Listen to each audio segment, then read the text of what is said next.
Olá meus amigos, olá meus irmãos, a graça e a paz de Jesus seja com todos vocês. Graças ao bom Deus nós estamos aqui mais um dia na presença de nosso Deus, podendo aprender com suas escrituras, amém? Hoje nós estaremos lendo Mateus de número 17 e olha que a palavra de Deus nos diz: 6 dias depois, Jesus tomou consigo Pedro, Tiago e João, irmão de Tiago, e os levou em particular a um alto monte. Ali ele foi transfigurado diante deles. A sua face brilhou como o sol e as suas roupas se tornaram brancas como a luz. Naquele mesmo momento apareceram diante deles Moisés e Elias, conversando com Jesus. Então Pedro disse a Jesus: Senhor, é bom estarmos aqui. Se quiseres, farei 3 tendas, uma para ti, uma para Moisés e outra para Elias. Enquanto ele ainda estava falando, uma nuvem resplandecente os envolveu, e dela saiu uma voz que dizia: Este é meu filho amado em quem me agrado. Ouçam-no.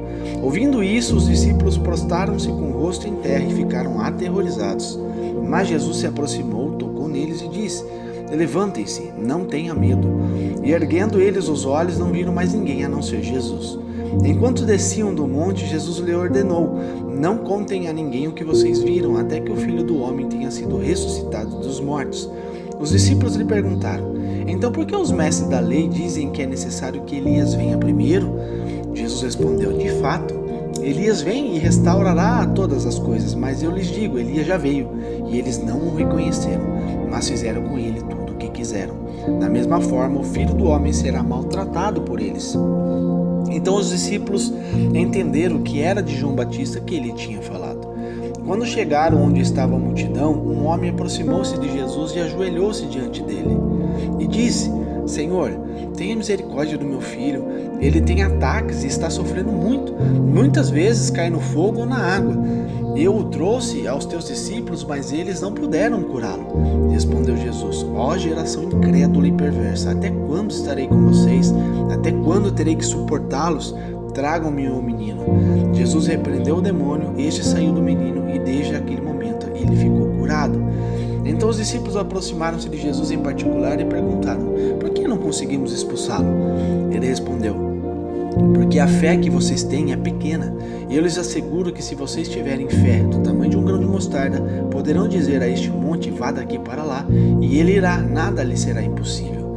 Mas esta espécie só sai pela oração e pelo jejum. Reunindo-se eles na Galiléia, Jesus lhe disse: O Filho do Homem será entregue nas mãos dos homens. Eles o matarão e no terceiro dia ele ressuscitará. E os discípulos ficaram cheios de tristeza. Quando Jesus e seus discípulos chegaram a Cafarnaum, os coletores do imposto de 2 dracmas vieram a Pedro e perguntaram: O mestre de vocês não paga o imposto do templo? Sim, paga, respondeu ele. Quando Pedro entrou na casa, Jesus foi o primeiro a falar, perguntando-lhe: O que você acha, Simão? De quem os reis da terra cobram tributos e impostos? Dos seus próprios filhos ou dos outros? Dos outros, respondeu Pedro. Disse-lhe Jesus: Então os filhos estão isentos. Mas para não escandalizá-los, vá ao mar, jogue o anzol, tire o primeiro peixe que você pegar, abra-lhe a boca e você encontrará uma moeda de 4 dracmas. Pegue-a e entregue a eles para pagar o meu imposto e o seu. Amém? Glórias a Deus por isso. Amigos, a gente vê que Jesus em todo o tempo, ele mostra a tua grandeza, o propósito da sua vinda para nós, né? Para nos salvar e nos conceder essa oportunidade. Então a gente vê que este capítulo nos traz algumas preciosas percepções sobre o ministério de Jesus, né? A gente vê que em uma certa noite Jesus convidou a Pedro, a Tiago e João para o seguirem até o alto de uma montanha. E a gente vê que Jesus ali por um momento afastou-se, orou e então apareceu a eles com a glória que tinha originalmente no céu, aquela glória que Jesus tinha antes da criação, da fundação do mundo, da terra.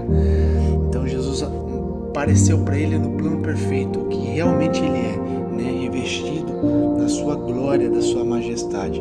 Então a gente vê que seu rosto resplandecia como o sol, o seu manto era tão brilhante como a luz. Então a gente vê que Jesus deu ali aos discípulos um vislumbre de sua divindade para fortalecê-los, né, na sua fé e em suas provações e ministério. Logo após isso a gente vê que que aparece Moisés e Elias conversando com Jesus. Nós sabemos que Cristo havia ressuscitado Moisés dos mortos e levado para o céu mais de 1000 anos atrás. A gente vê isso lá em Judas 9. E que para lá Elias havia sido também trasladado e levado em uma carruagem de fogo centenas de anos antes também. Em 2 Reis 2, a partir do 11, a gente vê isso. Então a gente vê, meus amigos, o que o Senhor quer nos trazer de ensinamento com esse exemplo, com tudo isso que aconteceu. A gente vê e percebe que ao ver Moisés e Elias vivos, os discípulos ali receberam uma representação visual da certeza da vida eterna, daquilo que Deus tem para mim, para você, naquele grande dia, né? Então Deus trouxe para esses 3 homens essa apresentação do que é a vida eterna e do que é a glória e o poder de Deus. Eles puderam ver com os olhos nus, né? Ali de frente deles a glória de nosso Deus, a glória de Jesus Cristo, o Filho de Deus, e as pessoas, quando elas forem transformadas em glórias também naquele grande dia, que é aqui Moisés, que era representado pela lei, o homem da lei, e Elias, que é representado o profeta. Então a gente vê que eles puderam observar esses 2 servos de Deus que foram fiéis e venceram com Cristo Jesus, né? E tiveram essa representação, essa apresentação da glória, do deslumbre de Deus. Então a gente vê que em todo o tempo, meus amigos, o Senhor ele está trazendo ensinamentos para mim, para você, do que é que temos que lutar e para que temos que lutar.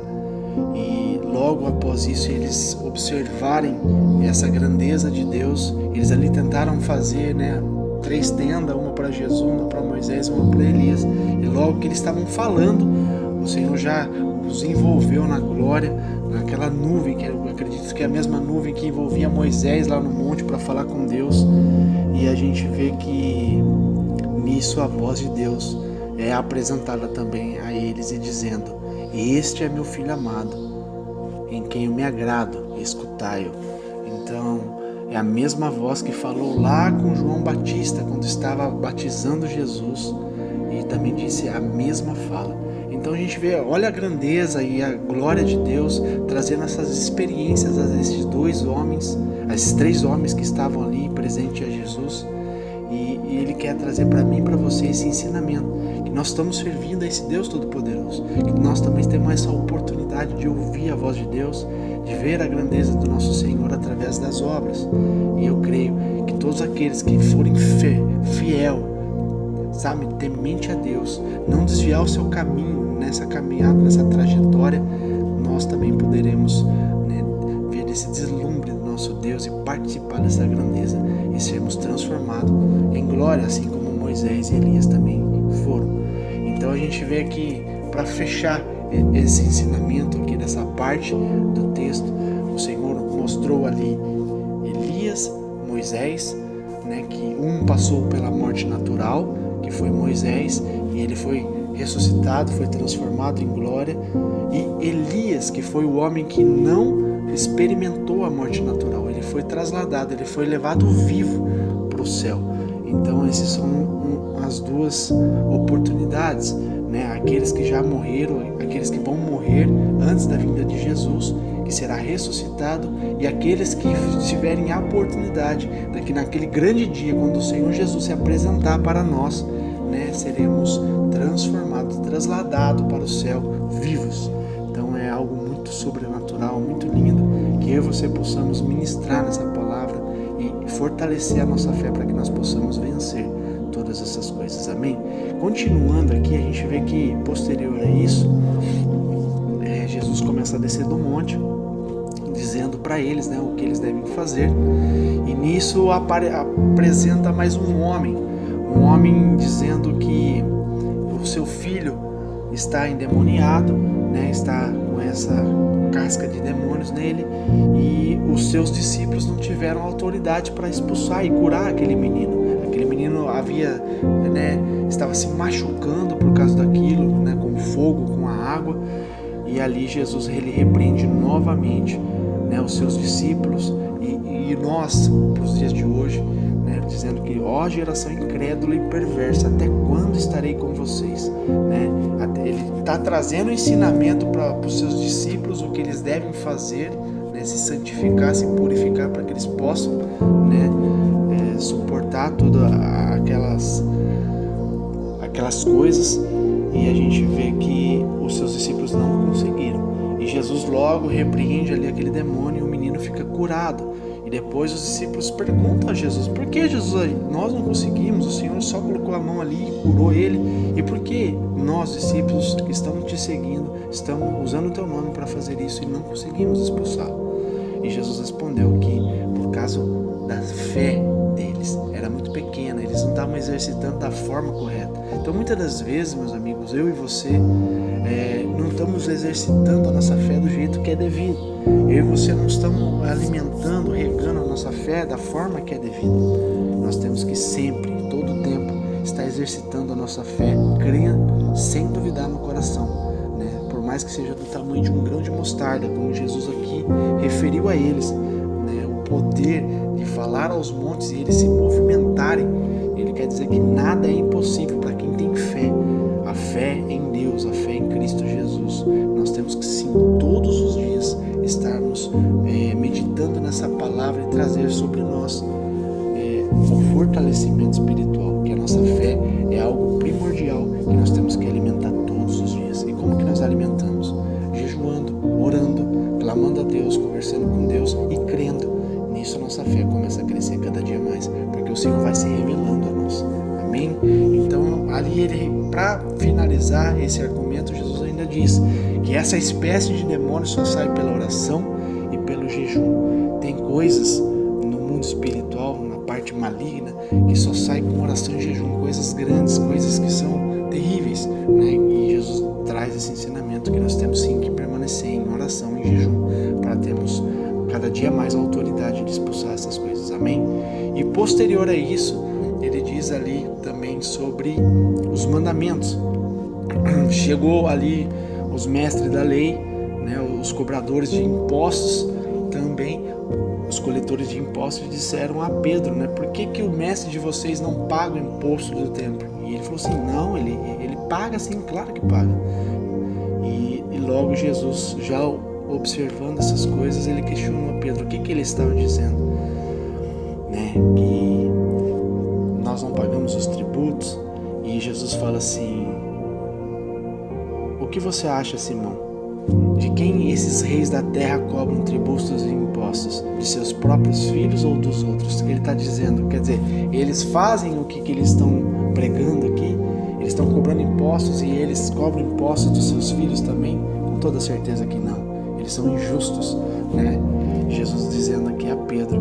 Então, Jesus ainda finaliza e fala assim, para a gente não escandalizá-los, fala no mar, pega na boca de um peixe uma moeda de 4 dracmas e paga o meu e seu imposto. Quer dizer, eu e você temos que sim cumprir as ordens da terra e as ordens do céu. Nós estamos aqui para a gente cumprir todas as leis. E Jesus está trazendo esse ensinamento que por mais que há injustiças, muitas injustiças aqui na lei do homem, nós temos que sim, somos obrigados a cumpri-las também, por mais que nós não somos deste reino. Amém? Esses são os ensinamentos que Jesus trouxe através de Mateus 17.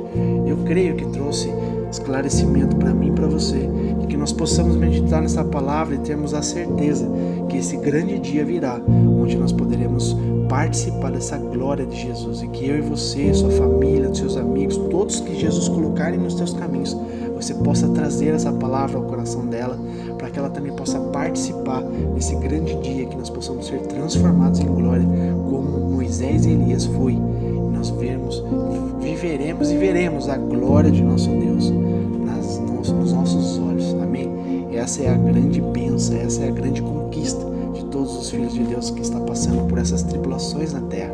Sabemos que os dias são maus, mas aquele grande dia virá e nós seremos recompensados por todo o sofrimento. A palavra de Deus fala e enfatiza muito sobre isso, que naquele grande dia não haverá mais tristeza, todas as nossas lágrimas, nossos choros serão enxugados por Jesus, e nós viveremos eternamente essa bondade e essa glória de nosso Deus. Amém?